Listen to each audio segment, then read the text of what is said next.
నిన్నటి నుండి మేము అంగన్వాడీ టీచర్స్ అంతా రాష్ట్రం అంతటా నిరవధిక సమ్మెకు దిగినాము.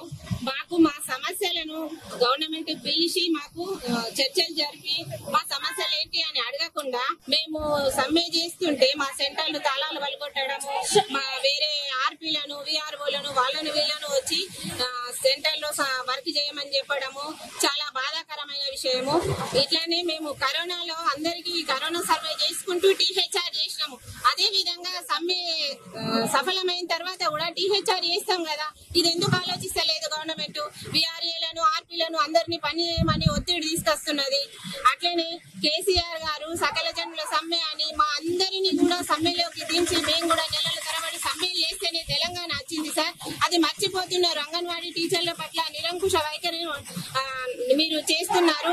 ఇది చాలా బాధాకరం సార్. అట్లనే మన కవిత మేడం గారు ఢిల్లీలో ఉండి మహిళా రిజర్వేషన్ అని కొట్లాడుతున్నారు, చాలా సంతోషం. కానీ ఈ రాష్ట్రంలోనే అంగన్వాడీ టీచర్లంతా మేము మహిళలం కాదా? మేము ఇంత కష్టపడుతూ రోడ్లెక్కి మేము ఇంత బాధపడుతుంటే మా అందరికీ మీరు వచ్చి మద్దతు తెలుపుతారేమో అని ఆశపడుతున్నాం. కానీ మీరు రావడం లేదు. మేము చాలా బాధపడుతున్నాం మేడం. ఇక్కడ ఉన్న మహిళలకు మీరు ముందు ఒక క్షేమం కల్పించండి, మాకు ముందు రక్షణ కల్పించిన తర్వాత ఢిల్లీలో కొట్లాడండి మేడం.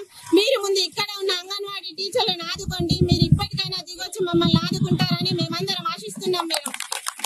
ఈ రోజు నిన్న తీసుకున్న నిర్ణయం కాదు ఇది. 14 రోజుల ముందటనే సమ్మె నోటీస్ ఇవ్వడం జరిగింది ప్రభుత్వానికి. అప్పటి నుండి ఇప్పటి వరకు ఎక్కడ కూడా దిగొచ్చి మీ సమస్యలు పరిష్కరిస్తామనే సానుభూతి చూపించింది లేదు.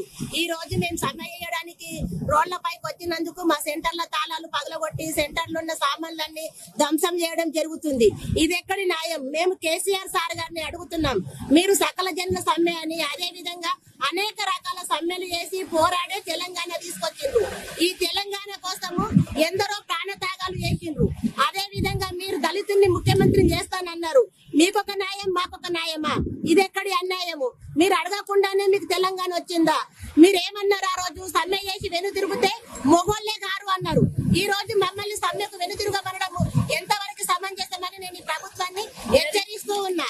అదే విధంగా మెయిన్ గా చెప్పొచ్చేది ఒకటే మాట, నీ ఆడబిడ్డల్లాగా మమ్మల్ని భావించినవు కాబట్టి ఇప్పటికైనా దిగొచ్చి మా సమస్యలు పరిష్కరించండి. మేమేమి ఏసీ రూములు అడగడం లేదు, ఏసీ కార్లు ఇవ్వడం మనం అనడం లేదు. మేము చేసే పనికి తగ్గ వేతనం ఇవ్వమంటున్నాము, ప్రభుత్వ ఉద్యోగులుగా గుర్తించమంటున్నాము, పిఎఫ్ఐ సౌకర్యం కల్పించమంటున్నాము, హెల్త్లు బాగలేకపోతే హెల్త్ కార్డ్స్ ఇవ్వమంటున్నాము. అదే న్యాయం మీకుంటది, మాకుంటది. ఆ న్యాయాన్ని మాకు కూడా చెయ్యమనే కోరుతున్నాం. ఇప్పటికైనా ప్రభుత్వం దిగి వచ్చి స్పందించి పరిష్కరిస్తే సరే, లేకపోతే మా సత్తా చూపించడానికి సీఎం దగ్గర కూడా